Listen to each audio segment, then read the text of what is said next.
So good evening students, today we will see the current affairs analysis dated from 1st August to 4th August. So the first article related to the world economical outlook. It was released by IMF. So it's a biannual report. So biannual அப்படின்றப்போ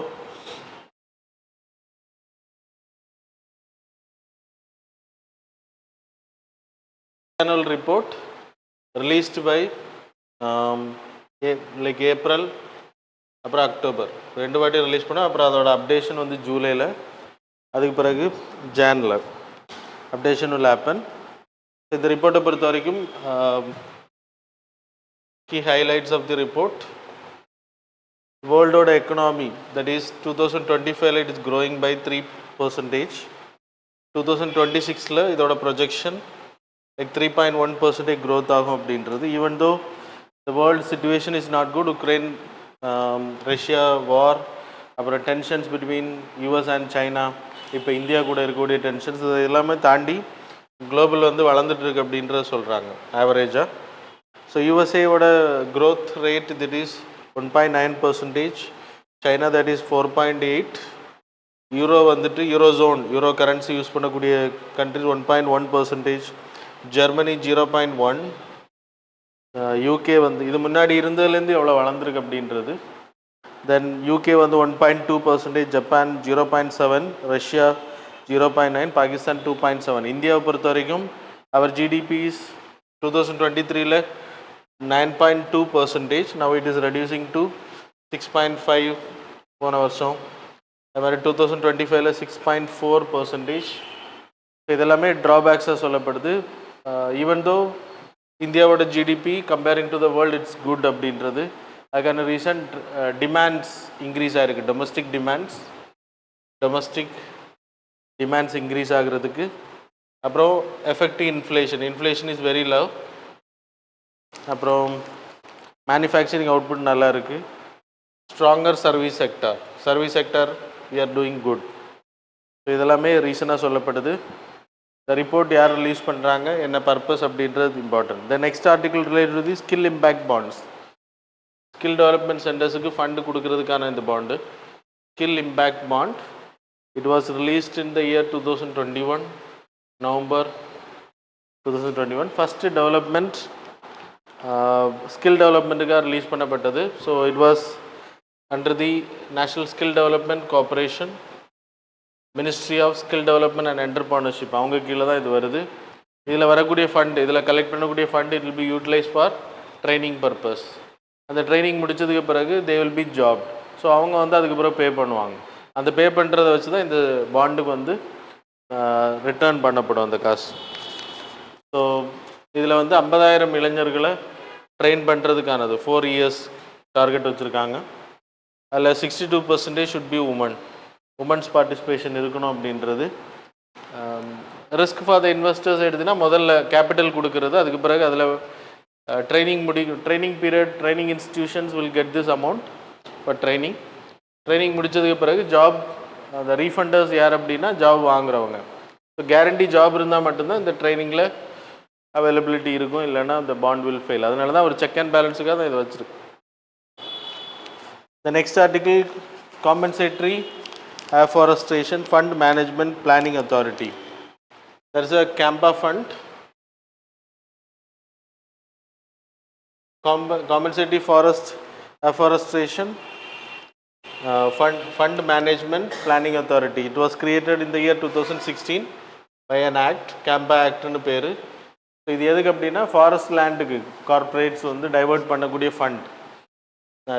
forest லேண்டை divert பண்ணுறத new ஃபாரஸ்ட்ரேஷன் create பண்ணுற, இல்லைனா green sustainable ப்ராஜெக்ட்ஸில் investment பண்ணுறதுக்காக இந்த பணம் வந்து collect பண்ணப்படும். There will be CAMPA fund will be created. CAMPA ஃபண்டுன்னு பேர். Or you can take national CAMPA afforestation fund, அது மாதிரி state CAMPA afforestation fund. It was under the public accounts of India. This is under the state public accounts. So அதில் manage பண்ணப்படும். CAG ஆடிட்டுக்கு உட்பட்டது. இதில் வரக்கூடிய பணம் எல்லாமே வந்து 90% it need to given to central government கிட்ட வரக்கூடிய 90% it needs to be shared with the concerned states. 10% retained by the central government. So இதில் வரக்கூடிய ஃபண்டை வந்து என்ன பர்பஸ் தான் பயன்படுத்தணும்? க்ரீன் எனர்ஜி, பொல்யூஷன் இல்லாத இதுக்கு, மெயின்லி அஃபாரஸ்ட்ரேஷனுக்கு பயன்படும், காடுகளை உருவாக்குறதுக்கு. ஆனால் அது பண்ணப்படலை அப்படின்றத இந்த ஆர்டிக்கிள் சொல்லுது. கிட்டத்தட்ட 65%க்கு மேலே ஃபண்ட் வந்து அண்டர் யூட்டிலைஸ்ட், 85% அண்டர் யூட்டிலைஸ்ட்.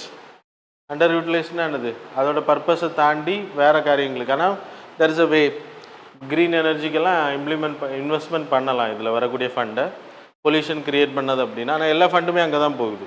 ஃபாரஸ்ட்ரேஷன் உருவாகலை. அது மாதிரி இதில் இருக்கக்கூடிய சேலஞ்சஸ் எடுத்து நான் இம்ப்ளிமெண்ட் பண்ணுறதுல இருக்கக்கூடிய சேலஞ்சஸ், ஒரு கம்பெனி ஆரம்பிக்கிறா, அதில் ஃபாரஸ்ட் லேண்ட் வந்து தடுக்கப்படுது, அழிக்கப்படுது அப்படின்னா அவங்க ஃபாரஸ்ட், அந்த கம்பெனி ஃபாரஸ்ட் க்ரியேட் பண்ணணும். இல்லைன்னா இந்த ஃபண்டுக்கு கொடுக்குறாங்கன்னா அந்த ஃபண்டை வச்சு அந்த கம்பெனிக்கு பக்கத்தில் இருக்கக்கூடிய லேண்டில் தான் ஃபாரஸ்ட் க்ரியேட் பண்ணணும்.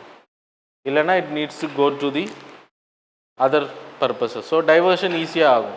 பக்கத்தில் ஃபாரஸ்ட் லேண்ட் இல்லாமல் இருக்கும்னு எப்படி சொல்ல முடியும்? ஃபாரஸ்ட் இருக்கக்கூடிய லேண்டை அழித்து தான் கம்பெனி கட்டுறாங்க. பக்கத்தில் இருக்கக்கூடிய லேண்ட் நீங்கள் எப்படி கேப்பாக இருக்கும், இல்லைன்னா ஓப்பனாக இருக்கும், நீங்கள் எப்படி எடுக்க முடியும் அப்படின்றாது. அண்ட் தென் அண்டர் யூட்டிலைஸ்ட் அப்படின்னா நிறைய வேறு இதுக்கு வந்து டைவெர்ட் பண்ணப்படுது. Green India mission, solar mission, இந்த மாதிரி மோனோகல்ச்சர் பிளான்டேஷன். அப்படி அஃபாரஸ்ட்ரேஷன் பண்ணும்போது ஒரே விதமான க்ராப்பை தான் போடுவாங்க. ஸோ நேச்சுரலாக க்ரியேட் ஆகிற மாதிரி ஃபாரஸ்ட் க்ரியேட் ஆகாது. அது ஒரு problem. It will reduce the biodiversity. Different varieties இருக்கிறத வந்து தவிர்க்கும். சரியா? So these are the things diverse. அப்புறம் green washing, you people know that. So that's about this article. The next article related to the ஐசிஜேவோட climate justice. ICJ ரீசெண்டாக கொடுத்து, ஐசிஜியை பற்றி படிச்சுக்கோங்க. ஆல்ரெடி நான் பல வாட்டி சொல்லியிருக்கேன். இன்டர்நேஷ்னல் ரிலேஷன் கிளாஸில் உங்களுக்கு நடத்தியிருக்கேன். அதில் எத்தனை ஜட்ஜஸ் இருக்காங்க, இந்தியன் சார்பில் யார் இருக்கா, யுனைடெட் நேஷனோட மெயின் பாடி, இது மெயின் ஆர்கன் அப்படின்னு சொல்லலாம். ஸோ ஐசிஜியை பொறுத்த வரைக்கும் அவங்க என்ன வெர்டிக்ட் கொடுத்தா, கீட்டோ ப்ரோட்டோகால் ரிலேட்டடாக ஒரு வெர்டிக்ட் கொடுத்துருக்காங்க. பாரிஸ் கிளைமேட் சேஞ்ச் வந்ததுனால, அந்த அக்ரிமெண்ட் வந்ததுனால இப்போ கீட்டோ ப்ரோட்டோகால் வேலிட் இல்லைன்னு கிடையாது. So it was adopted in the year United Nation framework convention on climate change. So அதில் கான்ஃபரன்ஸ் ஆஃப் பார்ட்டிஸ் மூலமாக முடிவெடுக்கப்படுது. 1997 it was adopted first Kyoto protocol. 2005 ratified by the countries. 2008 நடைமுறைக்கு வருது first Kyoto protocol 12 வரைக்கும். அப்புறம் 12 20 வரைக்கும் second keto protocol. 20க்கு பிறகு Paris climate change agreement. But still valid அப்படி. ஏன்னா கீட்டோ ப்ரோட்டோகாலை பொறுத்த வரைக்கும் there are 3 things are there. There is a responsibility will be given to the Annex 1 countries. Annex 1 na developed countries வந்து responsibility இருக்குது. So they have the responsibility to emission குறைக்கிறது. அப்புறம் common but differentiated responsibilities, CBDR, loss and damage should be paid. So இதன் அடிப்படையில் clean development mechanism, carbon market mechanisms எல்லாமே இதன் அடிப்படையில் தான் உருவாக்கப்படுது. சரியா? இதில் வந்து யூஎஸ், கனடா, யூஎஸ் வந்து வெளியில் வந்துட்டாங்க, செகண்ட் கீட்டோ ப்ரோட்டோகாலை ஜாயின் பண்ணலை. ஜப்பான், கனடா எல்லாமே அதில் வந்து இம்ப்ளிமெண்டேஷனில் ப்ராப்ளம். ஸோ அதனால் அது வந்து ஃபைன் பண்ணப்படலாம். இப்போ பாரிஸை பொறுத்தவரைக்கும் இட்ஸ் அ வாலண்டரி. சரி, அவங்க வந்து விருப்பப்பட்ட இன்டென்ஷனலி நேஷ்னலி டிட்டர்மைன்ட் கான்ட்ரிபியூஷன் அப்படின்றப்போ அவங்க வந்து சொல்லணும். ஆனால் இது அப்படி கிடையாது. they need to bind by the targets. Target வந்து 1995 இருந்ததில் 5% they need to reduce. சரியா? ஸோ அப்போ கார்பன் எமிஷன்ஸை கண்ட்ரோல் பண்ணாத கண்ட்ரிஸ் வில் பி பீனலைஸ்ட். அதனால தான் இப்போ ஜட்ஜ்மெண்ட் வந்து சொல்லியிருக்காங்க. எல்லா கண்ட்ரிஸுமே அதை ஃபாலோ பண்ணணும், ஸ்டில் இன்ஃபோர்ஸ் அப்படின்றத சொல்லியிருக்காங்க. That's it came in article. Next article related to the surrogacy. சரோகேட்ஸை பொறுத்த வரைக்கும் இருக்கக்கூடிய ரெஸ்ட்ரிக்ஷன்ஸ், ஏஜ் ரிலேட்டட் சரோகேட்ஸ் அப்படின்றது இந்தியாவில் we having surrogacy regulation act 2021 it was created. Surrogacy வந்து கமர்ஷியல் சரோகசியை பேன் பண்ணுறது. சரோகசின்னா என்னது? வாடகத்தாய். Couple, married couple, intended couple, then அவங்களால குழந்தை பெற்றுக்க முடியலை அப்படின்னா வாடகத்தாயை இது பண்ணிக்கலாம். ஆனால் முன்னாடி வந்து கமர்ஷியலாக இருந்ததுனால அது தப்பாக பயன்படுத்தப்பட்டுச்சு. அதனால் என்ன பண்ணாங்க, அதை பேன் பண்ணுறதுக்காக அந்த சட்டத்தை கொண்டு வந்தாங்க. சப்போஸ் யாராச்சும் மாட்டினாங்க அப்படின்னா, கமர்ஷியல் சரோகேட்டாக இருந்தாங்கன்னா 10 years இம்ப்ரிசன்மெண்ட், 10 lakhs ஃபைன் இப்போ இருக்கக்கூடிய சட்டம் சொல்லுது. இதில் அல்டூரிஸ்டிக் சரோகசி. அல்ட்ரூரிஸ்டிக் சரோகசின்னா என்னது? அல்ட்ரூரிஸ்டிக் சரோகசி, தட் இஸ் பிளட் ரிலேஷனில் இருக்கக்கூடிய, அது ரொம்ப க்ளோஸ் பிளட் ரிலேஷனில் இருக்கவங்க தான் வரணும் அப்படின்னு சொல்லப்படுது. There are eligibility conditions. அதில் சில ப்ராப்ளம்ஸ் இருக்குது, அதனால் இப்போ கேஸ் போட்டிருக்காங்க. That's it came in news. So இதில் என்னென்ன இஷ்யூஸ் இருக்குது அப்படின்னா, இந்த ஆக்டை பொறுத்த வரைக்கும், சரோகசி ரெகுலேஷன் ஆக்டை பொறுத்த வரைக்கும், யார் வந்து சரோகேட், எந்த கப்பல் வந்து குழந்தை வாடகை தாயை கோரலாம் அப்படின்றது, அப்புறம் யார் சரோகேட் பண்ணலாம் அப்படின்றது, அதுக்கான கண்டிஷன்ஸ் கொடுத்தாரு. லீகலி மேரிட் 5 இயர்ஸ் கல்யாணமாகியே இருக்கணும். 23லேருந்து 50 இயர்ஸ் ஏஜ்டு கப்பலாக இருக்கணும், அதுக்கு மேலே இருக்கக்கூடாது. மேன் அப்படின்றப்போ 26லேருந்து 55. Must not have any biological adoption, வேறு குழந்தைங்க இருக்கக்கூடாது, அடாப்ட் பண்ணியிருக்கக்கூடாது, இல்லைன்னா வேறு குழந்தை பெற்றுக்கக்கூடாது, சரோகேட் பண்ணியிருக்கக்கூடாது முன்னாடி கண்டிஷன்ஸ். அப்படின்னா அவங்களுக்கு கிடைக்காது. அது மாதிரி டிவோர்ஸ் அவங்களுக்கும் எலிஜிபிலிட்டி, அதை எப்படி கொடுக்குறாங்கன்னு தெரில. டிவோர்ஸி, அப்புறம் விடோ அப்படின்றப்போ how it is possible I don't know, because there is no donors. Donors வந்து இதில் கிடையாது. கப்பிளோட தான் எக்கும் ஸ்பெர்மும் அதே கப்பலோடு தான் பயன்படுத்துவாங்க. அப்போது டிவோர்ஸ் அப்படின்றப்போ மியூச்சுவல் கன்சர்னில் பண்ணுறாங்களா அப்படின்றது தெரில. விடோ அப்படின்ற வாய்ப்பே கிடையாது. Question mark. ஓகே, அப்போ 3 பேரண்ட் பேபியாக மாறும் நீங்கள் வேறு தாயை நீங்கள் கோரும்போது. புரியுதா? ஓகே. ஸோ அதுவும் 35லேருந்து 45 unmarried couple not allowed to have child surrogate. Surrogacy பண்ணுறவங்க வந்து வயசு வந்து 25லேருந்து 35. சரோகேட்டுக்கு போகிறவங்க ஆல்ரெடி அவங்க ப்ரொடக்ஷன் குழந்தை பெற்றுருக்கணும், ஃபெர்டிலிட்டி, அதுக்கு சர்டிஃபிகேஷன் இருக்கணும், கோர்ட் ஆர்டர் கொடுக்கணும், அப்புறம் பேரண்டேஜுக்கான சர்டிஃபிகேஷன் அவங்க கொடுக்கணும் கோர்ட்டு, அப்புறம் insurance needs to be provided. Commercial surrogacies ban 10 years and 10 லட்ச ரூபா ஃபைன் அப்படின்ற நான் சொன்னேன். இஷ்யூஸ் எடுத்துக்கிட்டால் இப்போ கேஸ் போட்டதுக்கான ரீசன் என்ன அப்படின்னா, தி ஏஜ் இஸ் வெரி ரிஜிட். இப்போ 50 இயர்ஸ் வரைக்கும் அவங்க குழந்தைக்கு வேண்டி வெயிட் பண்ணியிருப்பாங்க. ப்ரொடக்டபிலிட்டி இல்லை அப்படின்னு தெரிஞ்சது பிறகு தே வென்ட் ஃபார் சரோகேட் அப்படின்னா வாய்ப்பு கிடையாது. இட் இஸ் ஸ்ட்ரிஞ்சன்ட் 50 அப்படின்றது, 50 ஏஜ் அப்படின்றது, 50 இயர்ஸ் அப்படின்றது. So it's like article 14 and article 21 violates. 50 ஒரு வயசு தாண்டி இருந்தால் கூட முடியாது. அப்போ it's article 14 equality, article 21 right to life and liberty. Liberty வந்து கன்ஸ்ட்ரெயின்ட் ஆகுது அப்படின்றத சொல்கிறாங்க. அது மாதிரி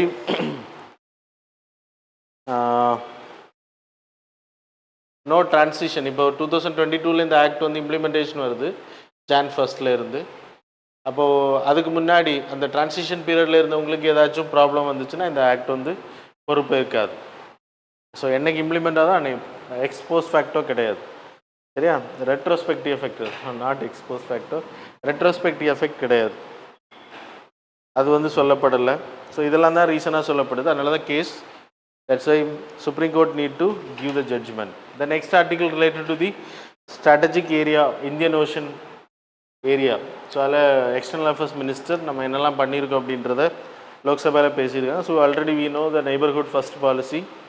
நெய்பர்ஹுட் கண்ட்ரி ஸ்ரீலங்காவும் மால்தீவ்ஸும் சரி, they having the neighbourhood first policy. நம்மளும் வச்சுருக்கோம் வித்தவுட் எக்ஸ்பெக்டிங் எனி ரெசிப்ரோசிட்டி, சரியா? அது மாதிரி we having a policy called as Mahasagar, Sagar இனிஷியேஷனோட தொடர். அது ஸ்ரீலங்கா, மால்தீவ்ஸ், மொரீஷியஸ், இந்த கண்ட்ரிஸுக்கு மட்டும் இதை நம்ம பண்ணிடுறோம். மகாசாகர்ன்றது mutual holistic advancement of security growth for all in this region. So அதில் வந்து நம்ம ரேடார் ஃபிக்ஸ் பண்ணுறது. ஏன் இது important, significance, you people know how many times we have studied, so many times we have studied. That is international ரிலேஷனில் படித்தவங்க significance எடுத்தால் 90%மான 95% trade, இந்தியாவோட ட்ரேட் இது வழியாக தான் நடக்குது. 80% ஆஃப் தி க்ரூட் ஆயில் நம்ம இந்தியாவுக்கு வரக்கூடிய இந்த வழியாக தான் வருது. And then we having sea line of communication, choke points, Bab el Mandeb, அப்புறம் லைக் ஸ்ட்ரைட் ஆஃப் ஹார்மஸ், அப்புறம் யூ ஹேவிங் மலாக்கா ஸ்ட்ரைட், இதெல்லாமே இந்த ஏரியாஸில் வருது. ஸோ ஷிப்பஸ் பாஸ் பண்ணணுன்னா செக்யூரிட்டி ப்ராப்ளம்ஸ் இருக்குது. அது மாதிரி அப்புறம் சேலஞ்சஸ் எடுத்துக்கிட்டிங்கன்னா லைக் பைரசி இஷ்யூஸ், அப்புறம் China is the main dominance அதிகமாகிட்டு இருக்கு இந்தியன் ஓஷன் ஏரியாவில். ஸோ அதை தடுக்கிறதுக்கு சைனாவை கவுண்டர் பண்ணணும். பைரசி இஷ்யூ, டெரரிசம், டிராஃபிக்கிங், அப்புறம் ஓவர் பொல்யூஷன்ஸ், ஓவர் ஃபிஷ்ஷிங் இதெல்லாமே. அப்புறம் பொலிட்டிக்கல் அன்ஸ்டெபிலிட்டி இன் தி கண்ட்ரிஸ், சேஷல்ஸ், மொரீஷியஸ், மால்தீவ்ஸ். அதனால் நம்ம என்னெல்லாம் ஸ்டெப்ஸ் எடுத்திருக்கோம் அப்படின்றது, தட் இஸ் நிறைய போர்ட்ஸ் வந்து அங்கே பில்ட் பண்ணியிருக்கோம். Duqm port is a military base for us. Sabang port of which country? இந்த கண்ட்ரி மலாக்கா ஸ்ட்ரைட்டில் Singapore, Indonesia, then Changi port, Singapore. So இதெல்லாமே நம்ம டெவலப் பண்ணியிருக்கோம். எதுக்கு அப்படின்னா சைனாவை கவுண்டர் பண்ணுறதுக்கும், இந்த சோக் பாயிண்ட்ஸ் வந்து எப்போவுமே தடைப்படக்கூடாது, சோக் ஆகிடக்கூடாது அப்படின்றதுக்காக. And then we having Indian ocean rim association, பிம்ஸ்டெக்கை நம்ம முன்னெடுத்துகிட்டு இருக்கோம். குவாடில் we are the main country. Radars in Seychelles, Mauritius, Maldives, இந்த கண்ட்ரிஸ்லாம் ரேடார்ஸ் பிக் பண்ணுறோம். அப்புறம் Chabahar port, Sittwe port. So these are the cooperations we have made. Same நம்ம இன்டர்நேஷ்னல் ரிலேஷனில் என்னெல்லாம் படித்தோமோ அதெல்லாம் சொல்லியிருக்கிறாங்க. And the next article related to the right to repair. Repairability index அப்படின்னு பேர். ரைட் டு ரிப்பேர் அப்படின்றது நம்ம எலக்ட்ரானிக்ஸ் ப்ராடக்ட்ஸை வந்து டைம் முடிஞ்சதுக்கு பிறகு we can repair it. So அது வந்து கன்சியூமர், இப்போ நம்ம பொருட்களை வந்து இப்போது ஸ்பேர் பார்ட்ஸ் எல்லாம் கிடைக்காம அதை வந்து டிஸ்பேன் பண்ணாமல் அப்படியே நம்ம பயன்படுத்துறது. ஸோ அது வந்து சர்வீஸ் பண்ணி பயன்படுத்துது. அது எல்லா கம்பெனிஸும் ப்ரொவைட் பண்ணணும். அதுக்கு வந்து ஒரு ரேங்கிங் ரிலீஸ் பண்ணுறாங்க. தட் இஸ் ரிப்பேரபிலிட்டி இண்டெக்ஸ் அப்படின்னு பேர். அது கன்சியூமர் அஃபேர்ஸ் டிபார்ட்மெண்ட், அந்த மினிஸ்ட்ரி கீழே வரக்கூடிய டிபார்ட்மெண்ட் வந்து ஆல்ரெடி இதை கோரிக்கை கொடுத்துருந்தா இப்போ அதை ஏற்றுக்கிறாங்க. ரிப்பேரபிலிட்டி இண்டெக்ஸ் அப்படின்ற ஒரு புதிய கான்செப்டை இன்ட்ரடியூஸ் பண்ணுறாங்க மொபைல் ப்ராடக்ட்ஸுக்கும் அப்ளையன்சஸுக்கும். அந்த ப்ராடக்ட்ஸுக்கு எல்லாமே ஒரு ரேங்கிங் கொடுக்குறாங்க. அந்த ரேங்கிங் அடிப்படை என்ன அப்படின்னா, அந்த ப்ராடக்ட்ஸ் வந்து எந்த அளவுக்கு ரிப்பேரபிலிட்டி, அவைலபிலிட்டி இருக்குது, ஸ்பேர் பார்ட்ஸ், அப்புறம் cost and time, software updation. நம்ம என்ன யூஸ் பண்ணக்கூடிய மொபைல்ஸ் எல்லாம் அப்டேஷன் இல்லை அப்படின்னா we need to throw it. So அந்த 3 கேட்டகரி அடிப்படையில், 3 availability of spare parts, repair documents, அது மாதிரி காஸ்ட் அண்ட் டைம், எவ்வளோ டைம் எடுத்துக்கிறாங்க, எவ்வளோ ரூபா ஆகுது, சாஃப்ட்வேர் அப்டேட்ஸ், இந்த அடிப்படையில் ஒரு ரேங்கிங் கொடுக்குறாங்க. அதுதான் இப்போது அக்செப்ட் பண்ணப்பட்டிருக்கு. So under article 21 also you can take right to repair concept. சரியா? Consumer the rights to repair. European union is the first area இதை இன்ட்ரடியூஸ் பண்ணப்பட்டது. இந்தியாவில் இப்போ தான் போர்ட்டல் ஒன்று லான்ச் பண்ணியிருக்கோம். 2023 we launch right to repair portal. இது வந்து இப்போ மேண்டேட்ரி கிடையாது, ஆனால் இனிமேல் மேண்டேட்ரி ஆகும். சரியா? So that's about the articles. Now we will move on to the MCQs. So question number 1,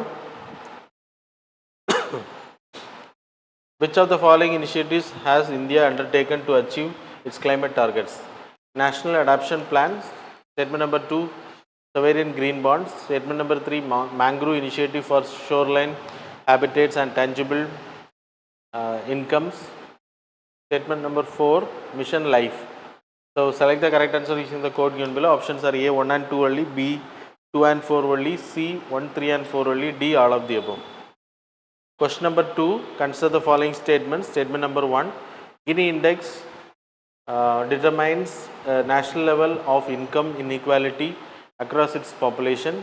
Statement number 2, Gini index of 0 represents perfect equality, while an index of 100 implies perfect inequality. So which of the statements given above are correct? Options are A1 only, B2 only, C both, D neither.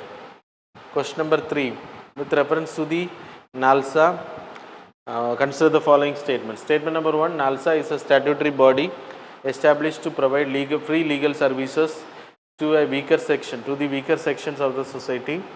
Statement number 2, legal services institutions have been established at all levels ranging from Taluk courts to Supreme Court. Statement number 3, Veer Parivar Sagatya Yojana is an initiative of NALSA to provide legal aid to the families of the armed forces.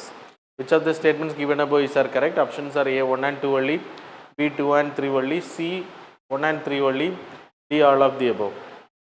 Question number 4. Consider the following statements regarding the mangroves. Statement number 1. India has the highest mangrove biodiversity globally. Statement number 2. The Sundarbans is the largest mangrove ecosystem in the world. Statement number 3. Fishbone technique is a mangrove restoration method for areas with poor tidal flow. So how many of these statements given above are correct? Options are A only 1, B only 2, C all the 3, D none of the above. Question number 5. Which one of the following best describes the term moraines? So options are A. Sand dunes formed by wind in arid regions. B option sediments deposits left behind by retreating glaciers. C option volcanic rocks formed during explosive eruptions. D option coral fragments accumulated along coastal lines. So that's all. Now we will see the answers for the previous July 31st. So question number 1 answer is A. Question number 2 answer is C. Question number 3 answer is A. Question number 4 answer is C. Question number 5 answer is B. So that's all about the current affairs and MCQ. Thanks a lot for joining with us.